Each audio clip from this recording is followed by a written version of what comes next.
আছেন? মাহে রমজানের অনেক মোবারকবাদ জানিয়ে শুরু করতে যাচ্ছি আমাদের আজকের আয়োজন।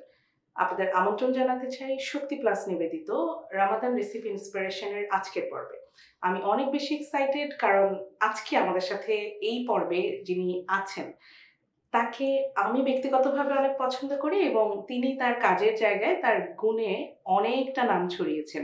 হ্যাঁ, বলছিলাম এমনই একজন শেফের কথা যিনি একই সাথে তিনি ইন্সট্রাক্টর হিসেবে কাজ করছেন এবং তার যে কাজের জায়গায় আছেন সেখানে তার সুনামে আমরা যেমন রান্নার গন্ধে মাতোয়ারা হয়ে যাই, তিনি তার সুনামে একদম সবার কাছে পরিচিত আছেন। এখানে একটি কথা বলতে চাই, আপনাদের জানতেই ইচ্ছে করতে পারে তিনি কি ইন্সট্রাক্টর হিসেবে কাজ করছেন। হ্যাঁ, তিনি আম এই যে আমরা ঘরে তৈরি খাবার নিয়ে যারা কাজ করি, এরকমই নারীদেরকে প্রফেশনাল হয়ে গড়ে উঠতে সাহায্য করেন। হ্যাঁ, বলছিলাম বিমান বাংলাদেশের এক্সিকিউটিভ শেফ স্বপন মোহাম্মদের কথা। আমি খুবই আনন্দিত যে আজকে আমাদের শোতে তাকে আমরা পেয়েছি। আমি ওয়েলকাম করতে চাই স্বপন ভাইকে। কেমন আছেন ভাইয়া? জি, ওয়ালাইকুম সালাম। আলহামদুলিল্লাহ ভালো। খুব ভাল লাগতেছে যে আপনার সাথে মানে ফাইনালি আমরা একটা শো করতে যাচ্ছি। আপনার গল্প, আপনার কাজের সুনাম তো অনেক শুনি। আমাদের পপ অফ কালারের অনেক হোমমেড ফুড নিয়ে যারা কাজ করে, যে রন্ধনশিল্পীরা আছে, তাদের কাছে শুনেছি তারা আপনার স্টুডেন্ট হিসেবে আপনার ক্লাস নিয়েছে এবং আপনি ওখানে খুব ভালো করছেন। একই সাথে আপনি একটা বিশাল দায়িত্ব পালন করছেন। বিমান বাংলাদেশে যারাই ভ্রমণ করেছি বা করি আমরা, তারা জানি যে রান্নাকৃত খাবারগুলো আপনাদের কিচেন থেকেই আসে, যেটাকে আপনি জি। আসলে লিড করেন। তো এই যে একসাথে এত কিছু করা, এটা আপনার কাছে কিরকম লাগে? মানে আপনি কিরকম অনুভূতি হয় এটা নিয়ে আপনার? আসলে এই জিনিসটা তো অনেক আনন্দময় একটা বিষয়। কারণ কি আমি তো একসময় শিখেছি। যখন আমি যাদের কাছ থেকে শিখেছি তারা যে কত ধৈর্য নিয়ে শেখায়, হুম, তো ওই ধৈর্যটা আগে শিখতে হবে। তো আমি আমাদের যে টিচাররা ছিলেন তাদের থেকে ওই ধৈর্যটা শিখে আসছি এবং সাথে ওনাদের কাজগুলো।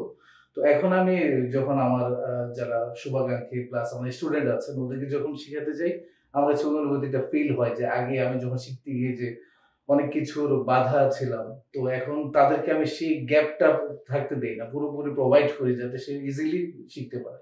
কবে থেকে মনে হলো যে আমার আসলে একজন ইন্সট্রাক্টর হিসেবে কাজ করা উচিত? আসলে আমি জিনিসগুলো ভালোভাবে আগে শিখেছি, আগে জেনেছি। এর জন্য আমি জানতে টোটালি 16 ইয়ার্স পাস করতে ওহ হচ্ছে। মাই গড! হ্যাঁ? তো তারপর চিন্তা করলাম যে না আমি যতটুকু শিখতে পেরেছি কিছু আমার চর্চাটা চালিয়ে যাই। আমি যদি শেখাতে যাই তখন আমার চর্চাটা রানিং থাকবে। তো আমি ঢাকায় যখন আসলাম বিমান বাংলাদেশ এয়ারলাইন্সে জয়েন করলাম। তার আগে তাপ এয়ারলাইন্সে ছিলাম। তো বিমান বাংলাদেশ এয়ারলাইন্সে জয়েন করার পরে বা বিভিন্ন ইনস্টিটিউট থেকে তারা আমাকে চাচ্ছিল যে স্টুডেন্টদের সাথে কথা বলার জন্য আস্তে, আস্তে আমার যে এক্সপেরিয়েন্স গুলো তাদের সাথে শেয়ার করার জন্য। তো এইভাবেই আমার শুরু ২০১৮ থেকে। আ তো তখন থেকেই শুরু করেছি বিভিন্ন ইনস্টিটিউট থেকে। আপনার এই নোবেল কাজের জন্য আমি বিশ্বাস করি যে আপনি অবশ্যই চমৎকার কিছু পুরস্কার আল্লাহর কাছ থেকেই, সৃষ্টিকর্তার কাছ থেকেই পাবেন। কারণ আপনি হোমমেড আপনার কাছ থেকে শিখে অনেক নারী কিন্তু স্বাবলম্বী হচ্ছে। এবং এখানে প্রশ্ন আসতে পারে যে নারীদের শোতে হঠাৎ করে একজন পুরুষ কেন? পপ অফ কালার কোনো শোতে যেখানে কোনো পুরুষকে আমরা পুরুষ বিরোধী না। এটা নিয়ে আমি একটু ক্লিয়ার করতে চাই। বাট আমি নারীদেরকে আমাদের যেহেতু পপ অফ কালার নারীদের জন্য কাজ করে, নারীদের দ্বারা পরিচালিত হয়। তো আমরা সবসময় চেষ্টা করি একটু নারীদেরকে আপলিফট করতে। তো কেন আমি আজকে একজন শেফকে আপনাদের সামনে প্রেজেন্ট করছি, যিনি কিনা আবার একজন পুরুষ? তো এই প্রশ্ন আসতেই পারে বা এই কমেন্টও আপনারা করতেই পারেন। তো সেটার উত্তর আমি দিতে চাই। আমি আসলে বিশ্বাস করি নারীদের স্বাবলম্বী হওয়া উচিত তাদের সমাজে নিজের একটা পরিচয় তৈরি করে নেওয়ার জন্য। এবং আ আমার ভাইয়াকে এখানে ইনভাইট করার একটাই প্রধান উদ্দেশ্য যে তার সম্পর্কে আপনারা জানুন আরো। কারণ আমি জানি যে অনেক নারী চান যে আমি রন্ধনশিল্প নিয়ে অনেকটা দূর এগোবো এবং আপনারা ১ম ধাপটা ইতিমধ্যে পার করেছেন। এটা ১ম ধাপ পার করেছেন এটা বলছি কেন, আপনাদের একটা পেজ থাকতে পারে, আপনারা সেখানে কাজ করছেন। বাট এখন আসলে অর্ডার বা অনেক কিছু একেক দিন রান্না একেক রকম হচ্ছে, যেটা আমাকে আপনারা নিয়মিত জানান।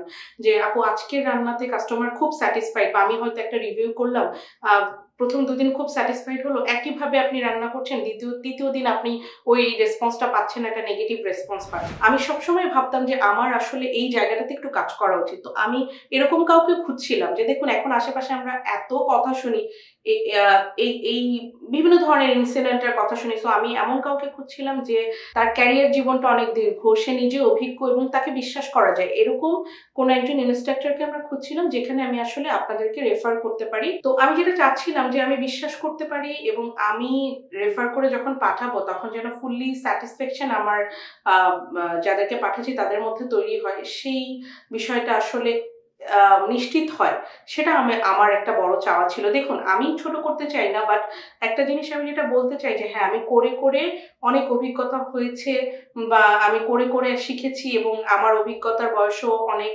তো আমি এখন কেন শেখাতে পারবো না? অবশ্যই শেখাতে পারবেন, এরকম অনেকেই ইনস্ট্রাক্টর আছেন। তাদেরকেও আমি তাদের জায়গায় সাধুবাদ জানাই। বাট একটা এডুকেশনাল ব্যাকগ্রাউন্ড বা একটা এই রিলেটেড কাজের মধ্যে দিয়ে সবসময় থাকা, এটা কিন্তু একটা বড় ব্যাপার। তো যাই হোক, আমার মনে হয় আমি এই প্রশ্নের উত্তরটা সঠিকভাবে দিতে পেরেছি। তো আর দীর্ঘায়িত না করে আমরা আজকে রেসিপিতে চলে যাই। এবং আমরা গল্প করব, অনেক কথা শুনবো, তার বর্ণিল ক্যারিয়ার সম্পর্কে জানবো। তো তার আগে আমরা শুরু করি। আমরা আজকে কি তৈরি করতে যাচ্ছি? আচ্ছা, আমরা আজকে চিকেন ম্যান্ডি করবো। এটা মিডল ইস্টের একটা ফেভারিট ফুড। হ্যাঁ, চিকেন ম্যান্ডি সাধারণত চিকেন দিয়ে করে, আর সাধারণত আপনি চাইলে এই প্রসেসে বিফ অথবা মাটন দিয়ে করতে পারেন, বাট সাধারণত পরিচিত চিকেন দিয়ে। ওকে, আমি তো যতবারই মানে এটা আপনি বলাতে আমার মনে হলো যে এটা মনে হয় একটা বিশাল থালার মধ্যে সাজিয়ে আরবরা হচ্ছে মাঝখানে রেখে এরকম ভাবে খায়। খাফসা বলে। আচ্ছা আচ্ছা আচ্ছা আচ্ছা, মানে এরকম এটাও সেম ওয়েতে অনেকটা করে। আচ্ছা আচ্ছা, আপনি ওরকম ভাবে করে, কারণ আমি দেখেছি যে ওদের মধ্যে এটা খুব জনপ্রিয়, খুবই জনপ্রিয়। মানে সবসময় যখনই দেখা মানে দুবাই বা ওদিকে যাওয়া হলেই দেখি যে এটাই ওরা রেফার করে, বা কারো বাসায় দাওয়াত দিলেও ওরা কিন্তু এগুলাই খাওয়ায়। সো খুব এক্সাইটেড আমিও, কারণ আমি আসলে আপনার খাবার প্রথম টেস্ট করতে যাচ্ছি। এর আগে যখন করেছি ওটা তো ছিল বেকিং যেগুলো। সো লাভা কেকের তো আমি একসময় আমার প্রেগন্যান্সির টাইমে তো একদম ফ্যানই ছিলাম। সো আজকে আমি রিয়েলি এক্সাইটেড। তো আমার মনে হয় যে আপনি তাহলে শুরু করতে পারি। দর্শক, আপনাকে আমি তাহলে এখন পুরো সেট ছেড়ে দিতে চাই। আমি চলে আসি আপনার জায়গায়, আপনি চলে আসেন কুকিং এর জায়গায়। তো আমরা এখন এটাকে ফ্রাই করব। ফ্রাই করার জন্য আমাদের দরকার অয়েল। তো আমরা সরিষার অয়েলও দিতে পারি চাইলে, আর সয়াবিনও দিতে পারি, সাথে একটু ঘি ইউজ করব। ঘিটা কি ব্যবহার করব ফ্লেভারের জন্য? জি। আচ্ছা, তো আমরা ইউজ করছি খাস ফুডের সরিষার অয়েল। শক্তির ঘি দিয়ে দিচ্ছি। হ্যাঁ, এই ঘিটা আমি নিজেও ব্যবহার করি। এত চমৎকার স্মেল আর এত সুন্দর ফ্লেভার আনে, এই জন্য ফ্লেভার আসছে। হ্যাঁ, খুব ভাল লাগে আমার। ওদের আসলে প্রত্যেকটা প্রোডাক্টই ওরা খুব অথেন্টিসিটি মেনটেন করে করেছে। আচ্ছা ভাইয়া, কখনো কি এরকম প্রশ্ন আসেনি যে পুরুষ হয়ে রান্নার প্রফেশন কেন বেছে নিলে? আসলে আমার তো বেশিরভাগ কাজগুলোই বাইরে করেছি। বাংলাদেশে শর্ট টাইমে ছিলাম। জি জি। তো আপনি দুবাইতে লম্বা সময় ছিলেন। দুবাইতে কোথায় জানি ছিলেন? দুবাইতে ছিলাম প্রথমে ওয়াফি রেফেলস, ওয়াফি গ্রুপে ছিলাম। ওখান থেকে অ্যারাবিয়ান পার্ক, অ্যারাবিয়ান হোটেল, এগুলোতে ছিলাম। তারপর ওখান থেকে চলে যাই মোবিনপিকে লং টাইম ছিলাম। তো মোবিনপিক থেকে পরে আপনাকে নিয়ে আসা হয়, ইনভাইট করে। হ্যাঁ, দা প্যালেসে। আচ্ছা, তারপর এরকম কোশ্চেন অ্যাকচুয়ালি বাসায় হয়েছে বেশি। আচ্ছা, তো বিয়ে করতে যাওয়ার সময় শ্বশুর বাড়ি থেকে কোশ্চেন আসছে যে কেন সেফ হলা। হ্যাঁ, তো তখন কি উত্তর দিয়েছিলেন? তখন উত্তর দিয়েছিলাম যে আসলে বাংলাদেশে তো এই যে প্রফেশনটাকে ইন্ট্রোডিউস করাটাই একটু ডিফিকাল্ট। মানে প্রথম মানুষ বিশেষ করে আমাদের মতো মিডল ক্লাস ফ্যামিলিতে ওরকম ভাবে বুঝতো না যে কি শেফ কি জিনিস। প্রথমে তো মানে এই কোশ্চেন গুলো একটু নিজেকে বিব্রত করতো যে আসলে কি প্রফেশনটা যে চয়েস করলাম এটা কি ঠিক হলো।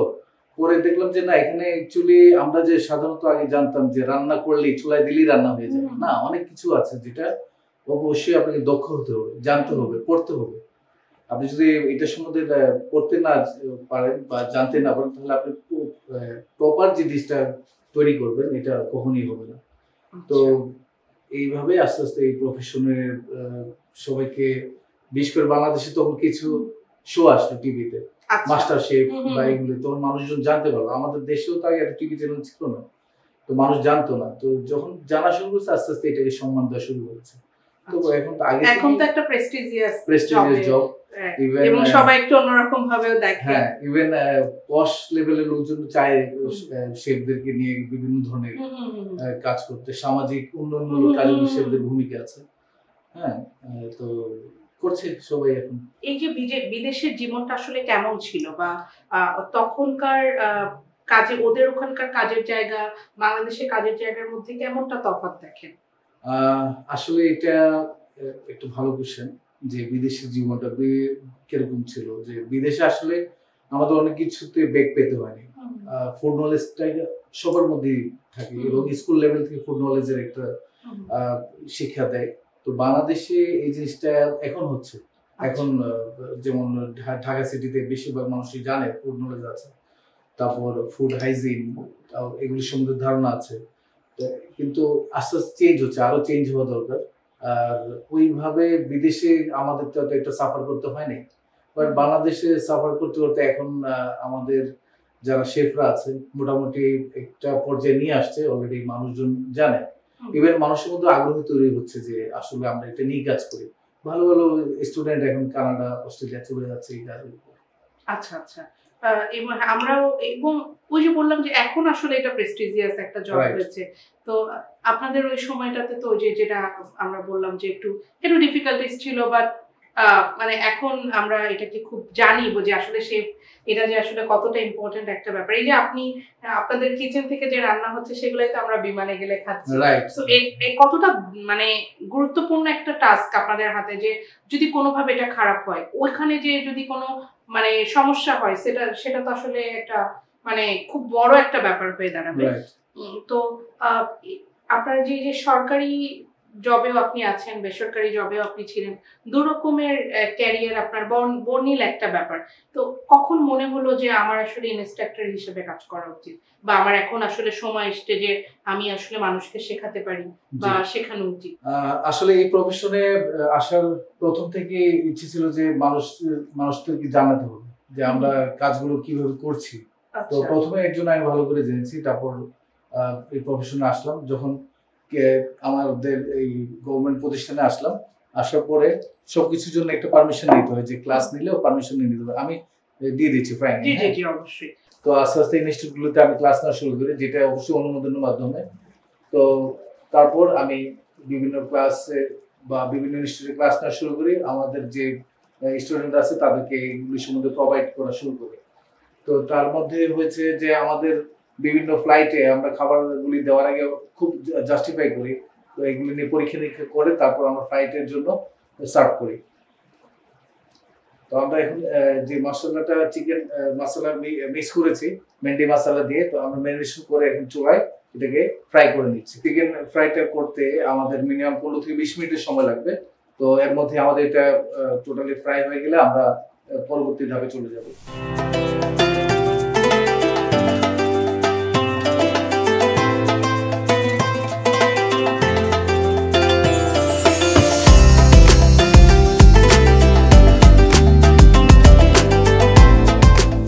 ফিরে এলাম 15 মিনিট পর। আমাদের খাবারটির কিরকম অবস্থা হয় আমাদের চিকেনের? হ্যাঁ, এটা প্রায় হয়ে গিয়েছে। তো আমরা এখন চিকেনটা একটু ডিপ ফ্রাই করে যতটুকু করা দরকার আমরা করেছি, 15 থেকে 20 মিনিট প্রয়োজন হলো। তো আমরা চিকেনগুলো আপাতত উঠিয়ে রাখবো। আসলে কুকিং শো করা যে কতটা কঠিন সেটা আসলে মানে আপনারা পর্দার ওপার থেকে আমাদের যারা দেখছেন তারা আসলে বুঝে উঠতে পারবেন কিনা আমি জানি না, যে আপনার সামনে এত মজাদার খাবার তৈরি হচ্ছে এবং স্মেলে আপনি পাগল হয়ে যাচ্ছেন, কিন্তু আপনি শো শেষ না হওয়া পর্যন্ত খেতে পারছেন না, মানে শুটিং শেষ না হওয়া পর্যন্ত খেতে পারছেন না। সো এটা যে কতটা কঠিন আমি বলে বোঝাতে পারবো না। আর শুটিং তো একটা লম্বা প্রসিডিউরের ব্যাপার। সো মানে এমন না যে এখনই আমরা কুকিংটা শেষ করে ফেললাম, এখনই খেয়ে ফেলবো, এমন আসলে না। এখন তাহলে আমাদের প্রথম স্টেজটা, এখন আমরা যাচ্ছি সেকেন্ড স্টেজ। উফাল্লাহ, কখন ফাইনাল স্টেজ চলে আসবে, খুবই এক্সাইটেড। সো কি করব ভাই আমরা? আচ্ছা, এখন আমরা সেকেন্ড স্টেজে যাব। জাস্ট আমরা আমাদের অনিয়ন যেটা এটাকে সতে করে নিব, অনিয়ন আর বাকি স্পাইস। আচ্ছা আচ্ছা আচ্ছা, আমরা খাস করে সরিষার তেল দিয়ে দিচ্ছি। অ্যাকচুয়ালি সরিষার তেলটা দেওয়ার কারণ হচ্ছে একটু ফিউশন করলাম বাংলাদেশের সাথে। সাধারণত আপনি সয়াবিন অয়েল বা প্লেন ফ্লেভারলেস অয়েল ইউজ করতে পারেন। শক্তির ঘিটা আসলে ভালো, আলাদা একটা ফ্লেভার আসছে। হ্যাঁ, আমার কাছে এটা খুব ব্যক্তিগতভাবে ভালো লাগে। আমি নিজেও এটা ব্যবহার করি যখন থেকে ওরা লঞ্চ করেছে। এখন মশলাগুলো একটু সতে করবো। এখানে বে লিফ দিলাম 2 পিস, মানে তেজপাতা, আর হচ্ছে দারচিনি। আমার কিন্তু শেফদের একটা জিনিস খুব ভালো লাগে, বা যারা আপনারা হোটেলিয়ান, তো তাদের যেটা হোটেলিয়ানদের যেটা হয় যে আপনারা সবকিছু ইংলিশে বলেন। হ্যাঁ, এত সুন্দর, মানে শুনতে মানে ভালোই লাগে। একদম সিম্পল সিম্পল যে ইনগ্রেডিয়েন্টস গুলো আছে বা সিম্পল যে বিষয়গুলো আছে সেগুলো আপনারা চলে আসে আসলে। মানে আমরা যখন ফরেন শেফদের সাথে কাজ করেছি বলতে বলতে, তখন বরঞ্চ এটা আমার ভাষাকে অশ্রদ্ধা করা হচ্ছে না, তো যখন দিতে যাই সাডেনলি চেঞ্জ হয়ে ইংলিশটা চলে আসে। আচ্ছা, আমরা একটু স্পাইস গুলো ভেজে নিলাম। তার মধ্যে এখন অনিয়নটা সতে করে নেই। অনিয়ন সব দিয়ে দিলাম এখানে। কি অ্যারোমা, ওয়াও। পেঁয়াজটাকে যতটুকু সম্ভব থিন স্লাইস করে দেবেন, জুলিয়েট কাট করে দিতে হবে। আচ্ছা আচ্ছা। তাহলে কি এটা দেখতে সুন্দর, তাড়াতাড়ি মানে সবগুলো এক সমান হয় এবং তাড়াতাড়ি এটা সতে হয়ে যায়। ওকে।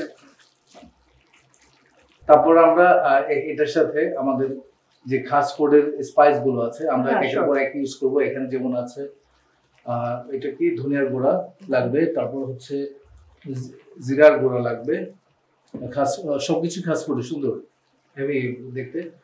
হলুদের গুঁড়া লাগবে, আর হচ্ছে লাল মরিচের গুঁড়া। আচ্ছা, ওকে। আপনার লাল মরিচের গুঁড়ার বদলে যেটা আমরা অ্যারাবিক ইয়েতে সাধারণত কাশ্মীরি চিলি পাউডার ইউজ করতে পারি। হ্যাঁ, তো আপাতত এগুলো ইউজ করছি। আমাদের রেসিপি অনুযায়ী এখানে চাল লাগবে 750 গ্রাম, আর পানি লাগবে 1750 গ্রাম। তো মেজারমেন্টটা আপনারা যারা বাসায় সাধারণত করেন, যে অনেক সময় আমরা দিই না পোলাও চল করার সময় আঙুল দিয়ে মাপে এক করা পর্যন্ত পানিটা বেশি উপরে, ওইটা ফলো করা যাবে না। কারণ আমরা আগে পানিটাকে সিদ্ধ করে নিব, চালটা পরে দেব।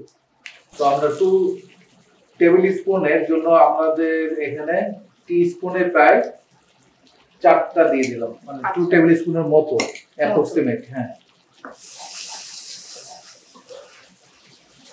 বাসারা যখন আপনার খাবার খায়, রান্না করা বা বেক করার কিছু খায়, তো ওরা কি বলে, মানে ওরা কেমন পছন্দ করে, মায়েরটা বেশি না বাবারটা বেশি?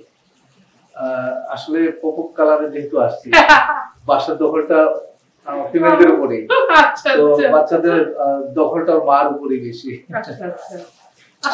আমার মনে হয় কি যে যত বড় শেফ হোক না কেন, মায়ের হাতের যে রান্নাটা ওইটা আসলে বিট করা একটু ডিফিকাল্ট। রাইট। আমি এর মধ্যে আমাদের কিছু মরিচ, দেশি মরিচ, কারণ বাঙালি তো আপনার ঝাল ছাড়া ভালো লাগে না, দেশি মরিচের আর কুচি আর কি দিয়ে দিলাম।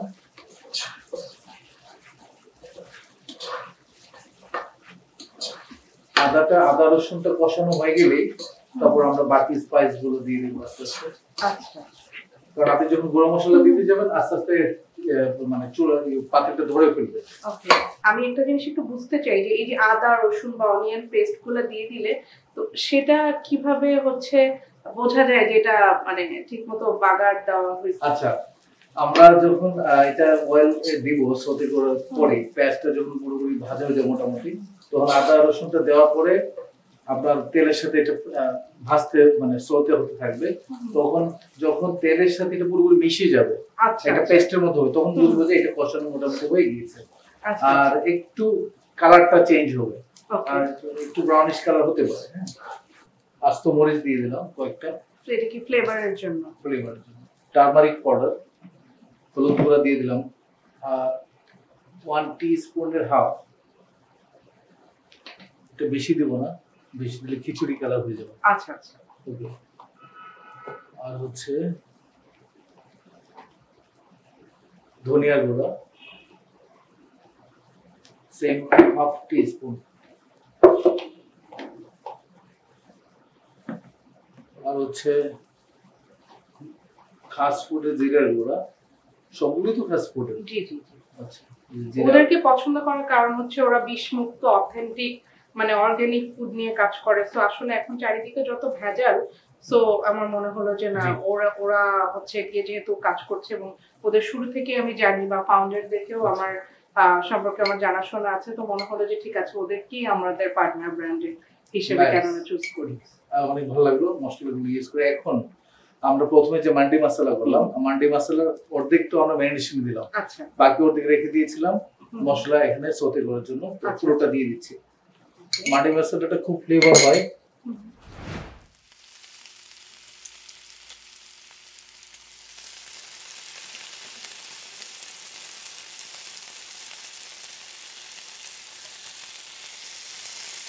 আচ্ছা ভাই, আমার একটা প্রশ্ন আছে, অনেক দিনের প্রশ্ন। জি, শেফরা সবসময় সাদা কোট কেন পরে? অ্যাকচুয়ালি শেফরা তো সাদা মনে মানুষ, তাই। ও আচ্ছা। আসল বিষয়টা হচ্ছে যে শেফদের সাদা ড্রেসটা পরার বিষয় হচ্ছে যে আমি যে ফুডের সাথে কাজ করছি, ফুডটা নিট এন্ড ক্লিন হতে হবে, হাইজেনিক হতে হবে। অনেক কিছু বিষয় আছে যেগুলি ডিটেলস অনেক সময় আসলে হাইজিনের যদি কোনো পার্ট থাকে আমরা ওই একটা আলাদা এপিসোড নিয়ে ওটা করতে পারি। অবশ্যই। তো সাধারণত শেফদের ড্রেসটা এই কারণেই যে পুরোপুরি হোয়াইট, হাইজিন মুক্ত, আচ্ছা কোনো আলাদা অন্য কোনো পার্টস থাকবে না, ফুডই থাকবে শুধু। তো এইভাবে আমরা এটাকে আপাতত ইন্ট্রোডিউস করতে পারি। তো আমরা এখানে এখন পানি দিয়ে দিচ্ছি। পানিটা হবে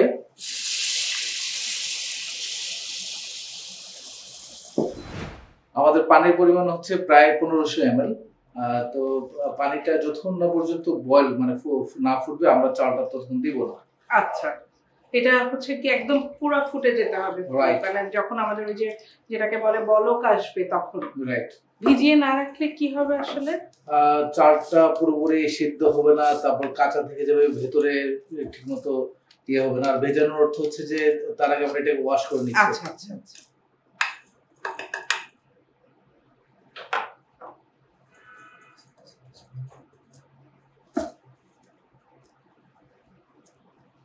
যাতে মশলাটা হ্যাঁ, পানিটা অ্যাকচুয়ালি পরিমাণ মতোই দিতে হবে। হ্যাঁ, পানিটা নিয়ে একটু ঝামেলা আছে, যদি ঠিক মতো না হয় দেখা যাবে চালটা কাঁচা কাঁচা থেকে যাচ্ছে। আচ্ছা, তখন এই এতক্ষণ এত পরিশ্রমটা আসলে বিফলে যাবে। হ্যাঁ, আমরা একটু চেক করতে পারি। হ্যাঁ, তো ঠিক মতো আছে। কি চেক করলাম?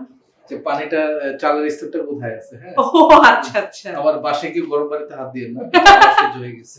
আচ্ছা আচ্ছা, আমরা মেহেন্দি করার জন্য এটার মধ্যে একটা স্মোকি ফ্লেভার দেব। আচ্ছা আচ্ছা। স্মোকি ফ্লেভার জন্য আমরা কয়লা আগে থেকেই সংগ্রহ করেছি। কয়লাটা এখন চুলায় জ্বলছে। আচ্ছা আচ্ছা। চুলা থেকে সরাসরি আমরা এখানে দিব। চালটা আরো ফুটবে। হ্যাঁ, দেরি আছে, এর জন্য এখন আমরা ঢেকে দিলাম। ঠিক আছে। আচ্ছা, কত সময় লাগবে আমাদের এটা হতে? আরো 10 মিনিট। আরো 10 মিনিট, হ্যাঁ। 10 to 15 মিনিটস এরকম।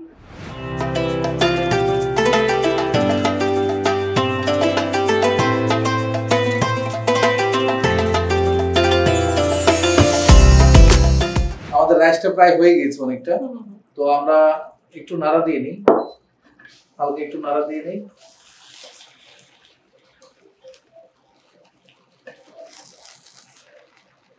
হ্যাঁ, নিচে দেখতে হবে যে নিচে লাগে কিনা। এটা চেক করতে হবে না? হ্যাঁ, চেক করতে হবে, কারণ নাইলে আমরা ফ্লেভারটা চলে যাবে। ফ্লেভারটা চলে যাবে। স্যাফরনের যে পানিটা এটা দিয়ে দিচ্ছি, অন্যরকম একটা ফ্লেভার শুরু হবে। এবার আমরা করব কি, আমাদের যে চিকেন গুলো চারিদিক দিয়ে দিব। আচ্ছা, ওকে, চিকেন গুলো দিয়ে দিলাম। আচ্ছা, এখানে আমরা একটা কাজ করেছি, আমরা কয়লাকে আগে থেকে জ্বালিয়ে নিয়েছি। আমরা একটা স্মোকি ফ্লেভার আনবো। স্মোকি ফ্লেভার আনার জন্য আবার উপরে একটু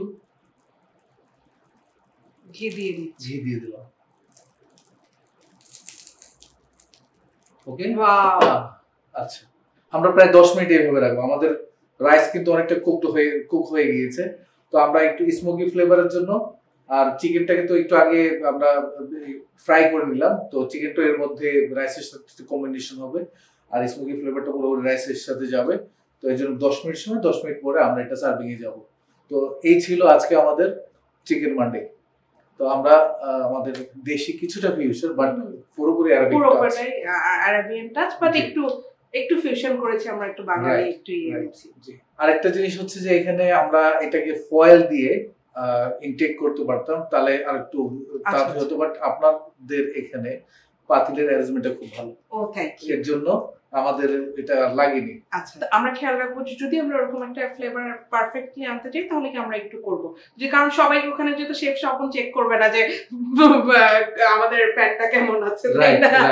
সো আমরা রিস্কে যাব না, আমরা অবশ্যই এই হচ্ছে গিয়ে আমাদের যে ফয়েল দিয়ে আমরা এটাকে একটু র‍্যাপ করে নিব। র‍্যাপটা কি পুরাটা জাস্ট ফয়েলটা উপরে দিয়ে ও আচ্ছা দেন এটা ঢেকে দিলে হবে। ওকে ওকে। আচ্ছা, আমরা এখন আমাদের টোটালি মাল্টি রাইস ওকে। আমরা জাস্ট ওই যে স্মোকি করার জন্য কয়লা দিয়েছিলাম, এটাকে রিমুভ করব এখান থেকে। কয়লাটা রিমুভ করলাম, তারপর একটা একটা করে চিকেন এখান থেকে উঠিয়ে নেব। সরি, চমৎকার একটা ফ্লেভার এসেছে। একটু আমি জায়গা নেই। যারা আমাদের এপিসোডের মাধ্যমে আপনার কথা জানতে পারবে বা আমাদের আপনার সম্পর্কে নতুন করে জানবে, তো তারা কিভাবে আপনার সাথে যোগাযোগ করবে? আসলে আমি তো অ্যাকচুয়ালি সরাসরি কোথাও মানে ওইভাবে থাকি না, তো আমি একটা পেজের অ্যাডভাইজার, এটা আরেকজন অপারেট করছেন, ওনার উনি তো ওস্তাদ কিচেন নামে একটা পেজ আছে, তো আমি পেজের লিংকটা দিয়ে দেব। তো যে কোনো ধরনের কোশ্চেন বা কেউ যদি মানে এই কুকিং করতে গিয়ে দেখা গেল হচ্ছে না, সাজেশন প্রয়োজন, আমার সাথে ওই পেজের মাধ্যমে আচ্ছা, যদি কোর্স করতে চাই তাহলে কি ওখানেই যোগাযোগ করবে? হ্যাঁ, আমার সাথে কমিউনিকেশন করবে, আমি একটা সলিউশন দিয়ে দিব। আচ্ছা আচ্ছা, কোথায় কোর্স করতে ওই পেজটাতে যোগাযোগ করলে তারা আপনাকে হচ্ছে কি ইনফরমেশনটা দিয়ে দিবে যে অমুকে আপনার সাথে যোগাযোগ করতে চাচ্ছে বা কিভাবে কি করা যায়।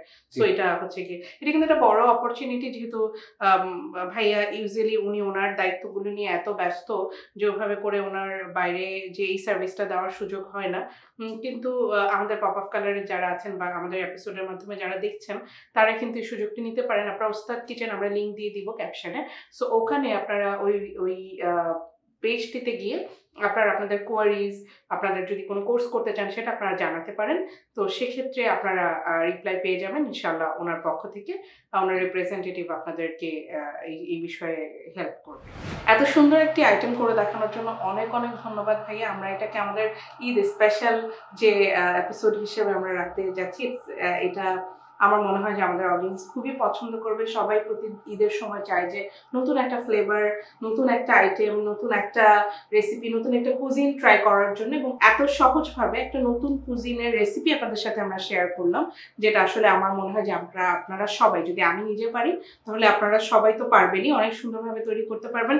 তো আমি অনেক অনেক ধন্যবাদ জানাতে চাই ভাইয়া আপনাকে যে এত সুন্দরভাবে, এত সহজভাবে আমাদেরকে এরকম একটা খুব ফেমাস একটা রেসিপি করে দেখানোর জন্য।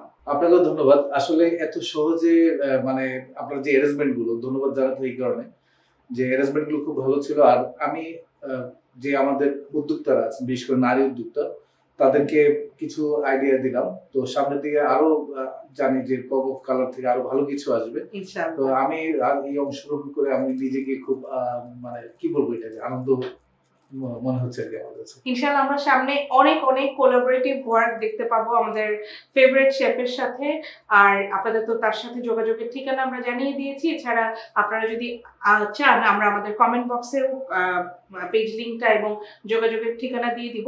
আশা করি আপনাদের তাতে উপকৃত হবে। আমাদের এই আয়োজনটি দেখতে চোখ রাখতে হবে পপ অফ কালারের ফেসবুক পেজে বিকেল ঠিক 4টায় এবং পপ অফ কালারের ইউটিউব চ্যানেলে রাত ঠিক 10টায়। ভালো থাকবেন। আল্লাহ হাফেজ। আসসালামু আলাইকুম।